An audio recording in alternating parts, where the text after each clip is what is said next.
আসসালামু আলাইকুম। আমি আজকে বলবো সকালবেলা ঘুম থেকে ওঠার পর কি কি কাজ করতে হবে, কিভাবে আপনি আপনার দিনটা সুন্দরভাবে শুরু করতে পারেন। প্রথম, ভোরবেলা ঘুম থেকে উঠলেন।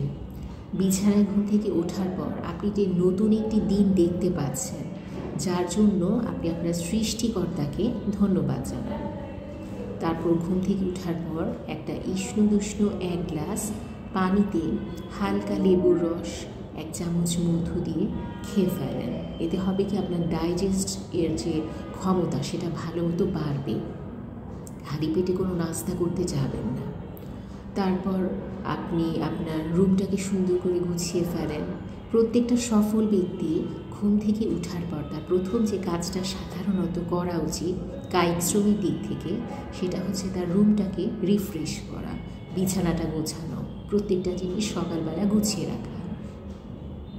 তারপর আপনি যে কাজটা করতে পারেন, আপনি আপনার শরীরচর্চা করতে পারেন।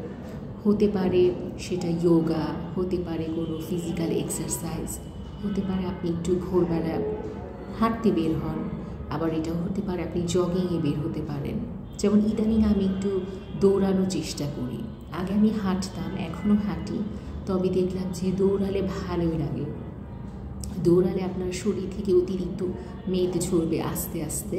সো ধৈর্য সহকারে আপনি হাঁটতে পারেন, দৌড়াতে পারেন, ফিজিক্যাল এক্সারসাইজ করতে পারেন। আর পর্যাপ্ত পরিমাণ যদি সময় থাকে তাহলে আপনি জিমেও যেতে পারেন, যদি আপনার আর্থিক কোনো প্রবলেম না থাকে এবং আপনার কাছে পর্যাপ্ত অফুরন্ত সময় আছে। স্পেশালি আস্তে আস্তে যখন মেয়েদের আস্তে আস্তে বয়স বাড়ে, সাধারণত আমরা ইয়াং যখন থাকি তখন এক্সারসাইজ করতে চাই না, বাট সবচেয়ে বেস্ট টাইম কিন্তু ইয়াং থাকা অবস্থায় এক্সারসাইজ বা শরীরচর্চা শুরু করা। কিন্তু যখন আপনার আস্তে আস্তে এইজ বাড়বে, আপনার শরীরের অবস্থা বা কোয়ালিটি যেটা আস্তে আস্তে খারাপের দিকে যাবে। খারাপ মানে যে আপনি বৃদ্ধ হয়ে যাচ্ছেন আমি সেটা বোঝাচ্ছি না। খারাপ মানে আমাদের মেটাবলিজম আস্তে আস্তে নষ্ট হতে থাকে, আমাদের শরীরে যে হরমোনাল ইমব্যালেন্স হতে থাকে, ফিজিক্যাল চেঞ্জ আসে, মেন্টাল চেঞ্জ আসে। তখন শরীরের এবং শুধু শরীর তা না, আপনার মানসিক যত্ন নেওয়াটাও ইম্পর্টেন্ট।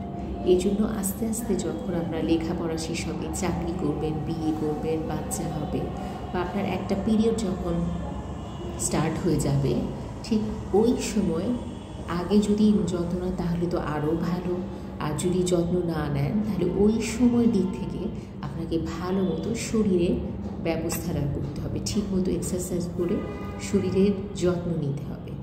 আজকে তাহলে এটুকুই। Thank you.